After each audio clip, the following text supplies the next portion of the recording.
Welcome back to the channel. In today's video, we're talking risers and fallers from the Combine running back edition. So we're going to begin with the running backs and their official measurables, as well as how they performed on the field if they did participate in these drills. So we have Jeremiah Love. He ended up being 6 feet, 212 pounds. Unfortunately, this is a 28.7 BMI, not quite the 30.0 threshold we typically want for our running backs to be bell cows. I don't think he needs a bell cow workload to be really productive for us, though, and he's a really good player, so I'm not particularly worried, but just not ideal. 9.13 hands, 32-inch arms, a 4.36 40 time with a 1.55 split is really, really good. That ends up being a 117.3 speed score, which is also good, and he didn't participate in the rest of the drills. Moving on to Jadarian Price, he ended up being 5'11", 203 pounds.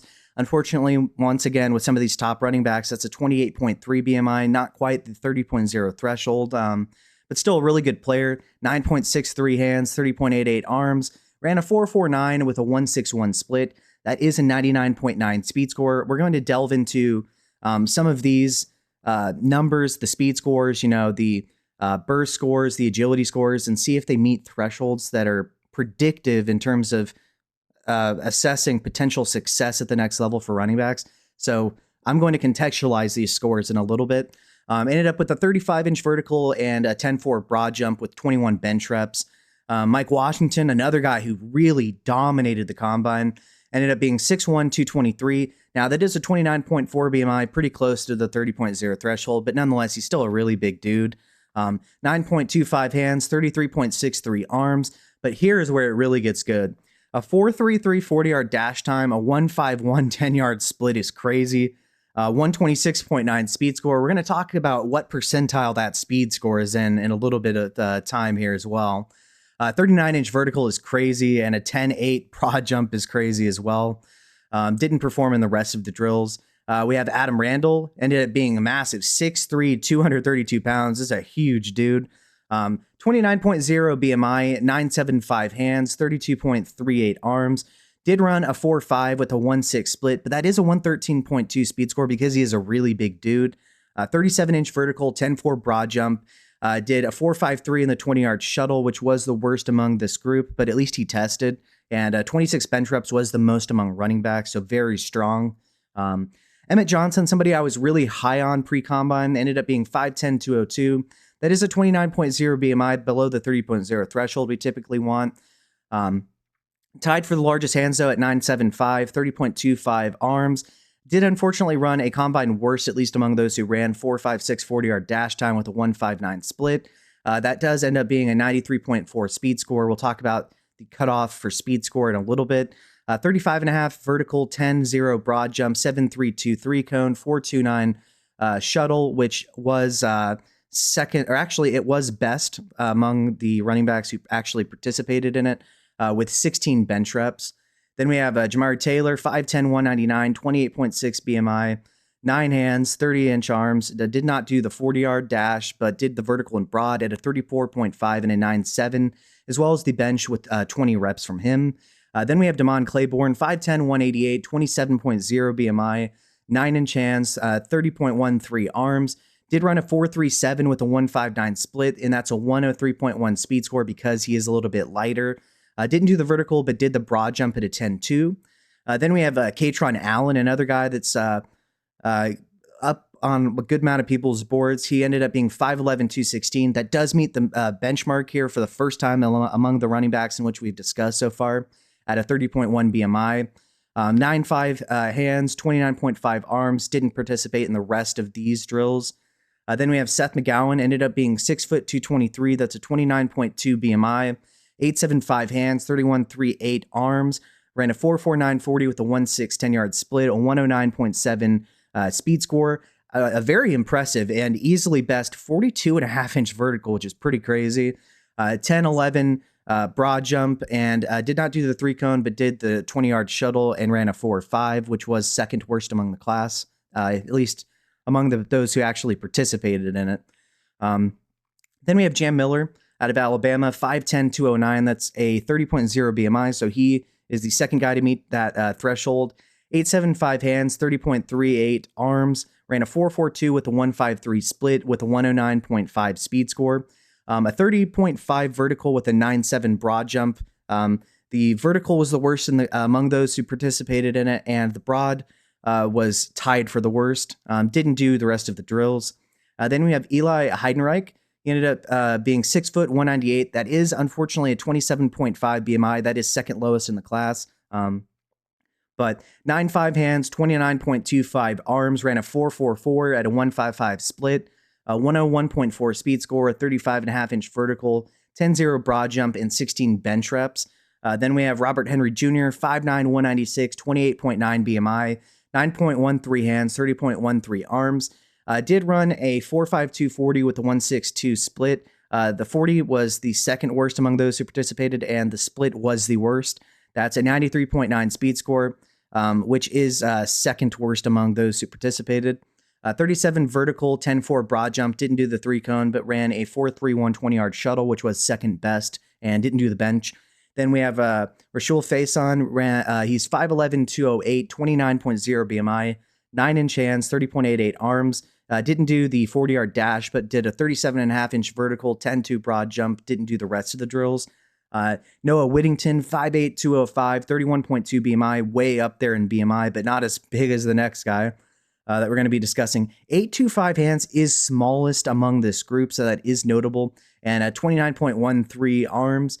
Didn't do most of these things, but did the bench reps and had 24, so that's pretty impressive. And finally, we have Jonah Coleman, 5'8", 220. Yeah, he has no issue with BMI. 33.4 BMI is absolutely crazy. If he runs anything decent at his pro day, which I do believe he's going to participate in drills during his pro day, he could potentially see himself rise with that ridiculous BMI, but didn't really do anything besides the bench reps, so we have 22 of those. Now, moving on to a couple of other stats, we have their college dominators, target shares, speed scores, burst scores, and agility scores, along with percentiles if they actually participated in these drills. So we begin with Jeremiah Love. That's a 31.7 dominator. That's once again his market share of the team's total yards and touchdowns, which is 79th percentile, which is kind of impressive when you consider he also has Jadarian Price behind him, who's also a very good player. He had a 10.5 collegiate target share, which is 83rd percentile as well. And a 117.3 speed score, which is 98th percentile. Very, very impressive for somebody his size to be running as fast as he did. Jadarian Price, a 17.2 college dominator, which is 31st percentile, and a 2.5% college target share, which is 10th percentile.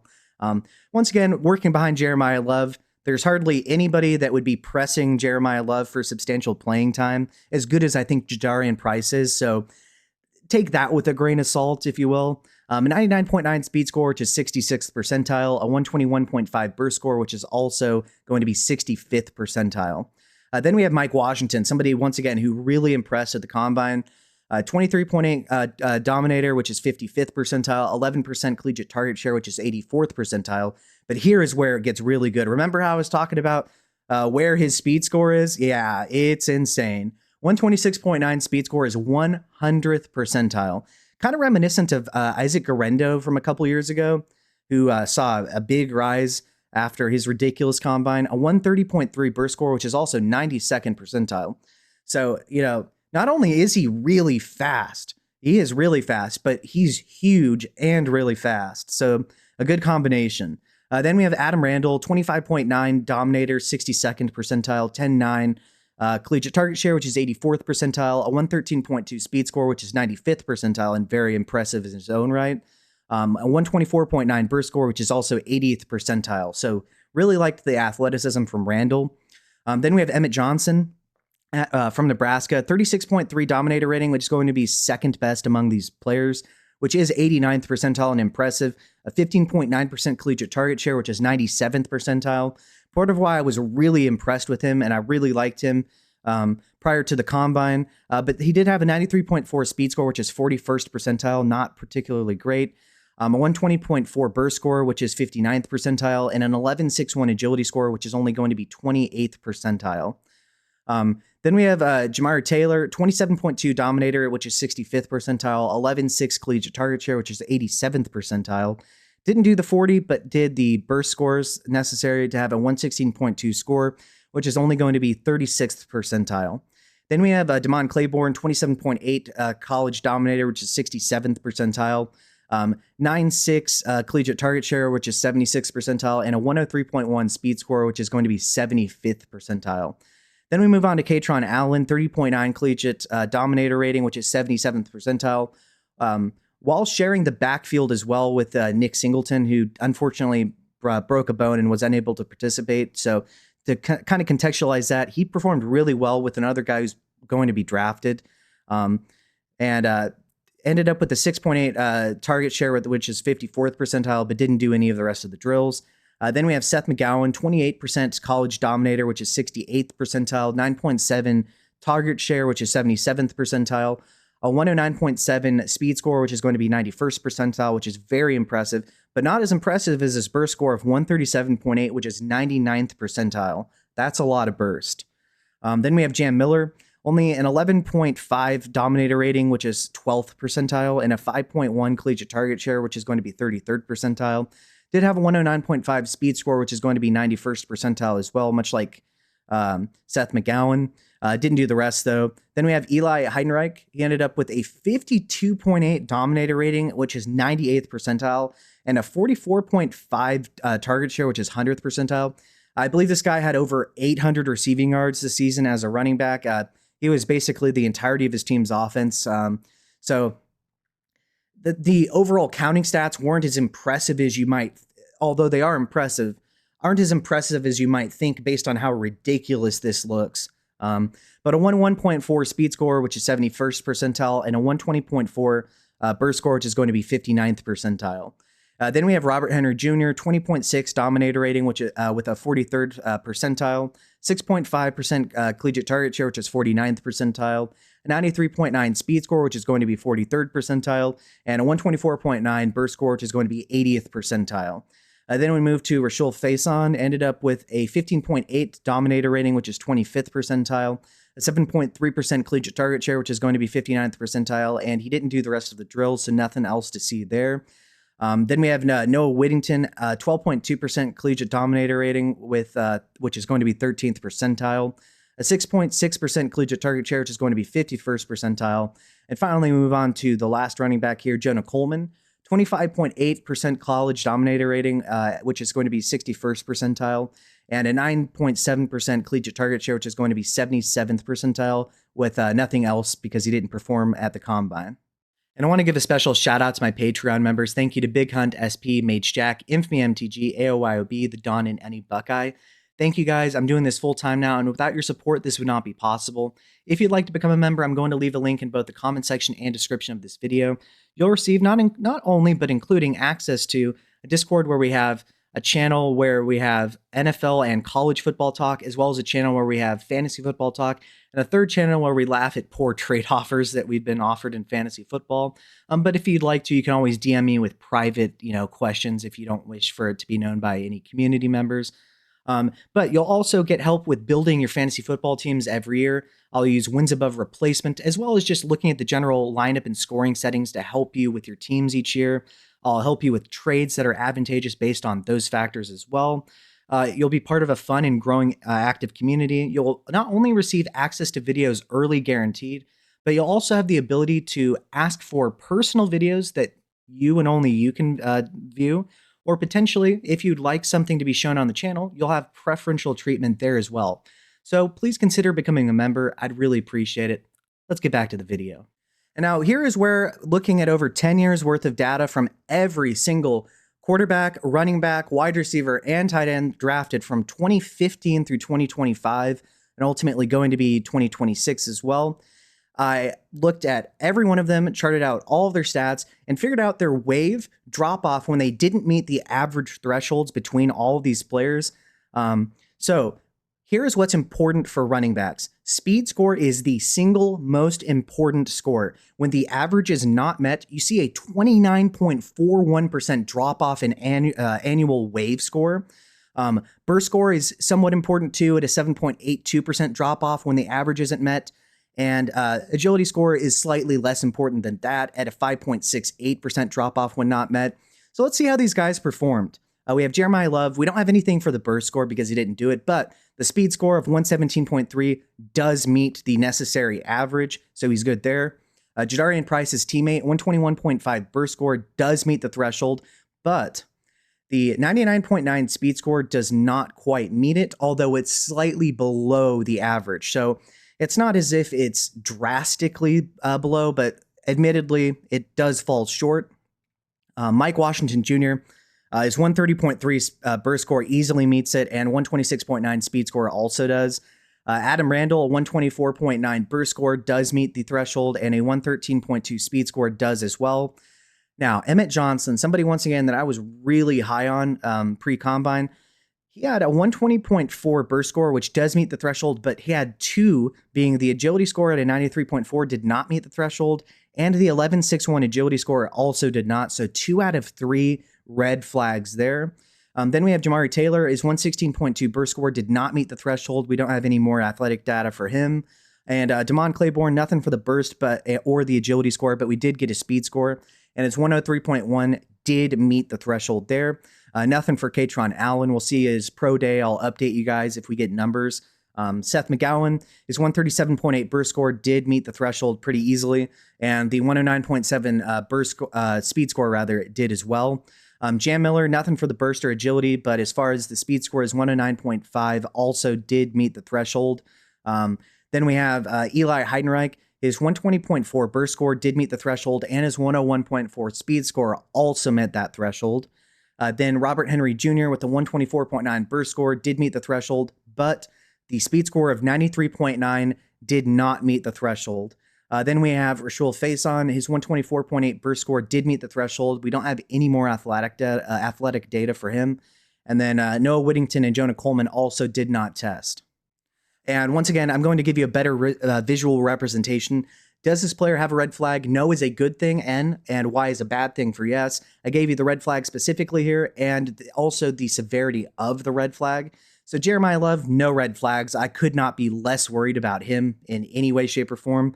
Jadarian Price, though, did have a red flag, his speed score, which is a serious red flag, albeit the threshold, the mark that he needed to hit, wasn't that far away. So it's just a little bit below that. It's not excessively poor, but that is a serious red flag based on 10 plus years of data here.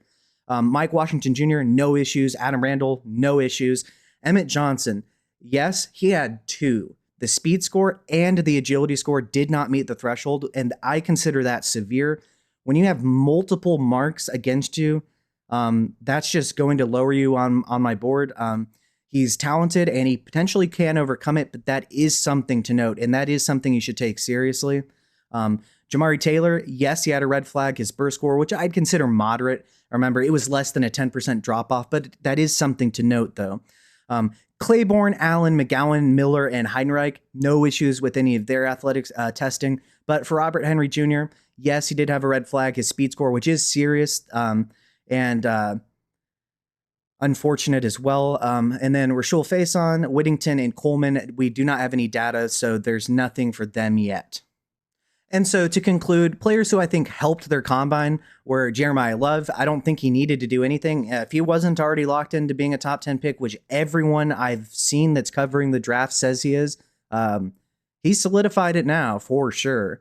I think Mike Washington is potentially the biggest riser, being so huge, having a ridiculous 40-time speed score, as well as burst, definitely helped him out. I think Adam Randall, the same exact thing, another huge running back who met all the thresholds necessary. Seth McGowan, I think, is another guy that was a big winner.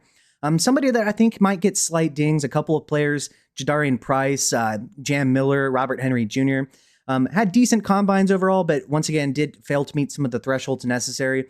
But the biggest loser, in my opinion, and the only guy that I think substantially might have hurt his draft capital is Emmett Johnson, because he missed 2 marks there out of 3, which is very, very concerning for me. But yeah, what do you think? Who's your favorite riser? How high are you on Mike Washington Jr. specifically? Do we think this is another Garendo thing where it's just a big guy running really fast, but it might not translate to fantasy success? Let me know below in the comment section what you think. Who is your biggest riser? Let me know in the comment section. With all that being said, thank you to my Patreon members. Without your support, this wouldn't be possible. So thank you. If you would like to become one, I'm going to leave a comment in the comment section where you can join. If you do not wish to or cannot afford to, if you could just like the video, subscribe to the channel, leave a comment below, I'd really appreciate it. With all that being said, thanks guys and have a good day.